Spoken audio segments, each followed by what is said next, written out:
We've now spent considerable time examining Nathaniel Chipman's unflinching assessment of the natural state of man.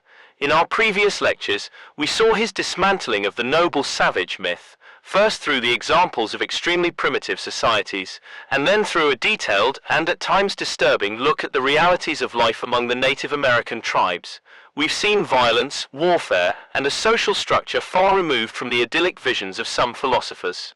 But one might object, are there no virtues to be found in these societies?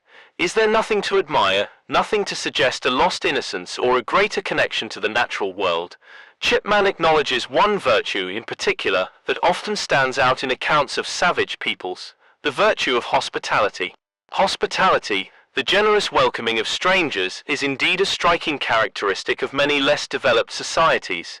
It evokes a sense of admiration, perhaps even a longing for a simpler, more communal way of life. But Chipman, ever the pragmatist, ever the careful observer of human nature, urges us to look deeper. He asks, what is the true source of this seemingly noble virtue? Is it evidence of inherent moral superiority, or is it perhaps a product of the very limitations, the very barbarity of the natural state? Chipman suggests it is the latter. He points out that in the most rudimentary societies, those existing solely by hunting and gathering, true hospitality is often limited by sheer necessity, resources are scarce, foresight is minimal, and survival is a constant struggle. There's simply not much to share. He contrasts this with societies that have achieved a degree of agricultural or pastoral development. The ancient Germans, for example, or the Greeks of Homer's epics, these societies, with their greater abundance, their more secure food supply, were far more renowned for their hospitality. But even here, Chipman observes this virtue was intertwined with a harsh reality.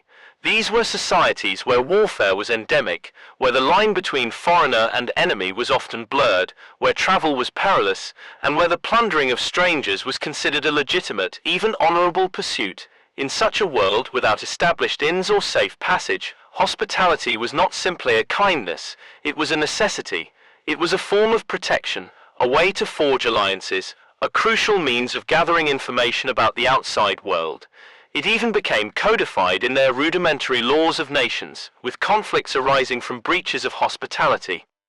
With the advancements that are part and parcel of a civilized state, the printing press, modern commerce, and the rule of law, we have removed that necessity for hospitality. Chipman observes that with progress, with civilization, the very need for this particular form of hospitality diminishes. The invention of writing and printing allows for the safe and efficient dissemination of knowledge. The development of commerce, the introduction of money, and, crucially, the establishment of laws and protections for travelers, render the ancient practice of personal hospitality largely obsolete. And this, Chipman insists, is not a cause for lament. It is not a sign of moral decline. Those who romanticize the savage virtues, he contends, fail to grasp a fundamental truth, that these virtues are inextricably bound to the savage vices. The generosity of the host is often shadowed by the threat of violence.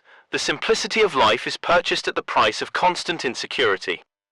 The first rude state of man, to use Chipman's phrase, may possess a certain allure, a certain romantic appeal, but it is not, he concludes, the state that best promotes human flourishing, the state that maximizes both virtue and happiness. It is through progress, through the development of reason, through the establishment of just laws and institutions, that we can truly hope to achieve a better society. And that progress, as we shall explore in our next lecture, requires a clear understanding of the science of human nature. This all has implications for today, how we treat people, and the laws we put into place.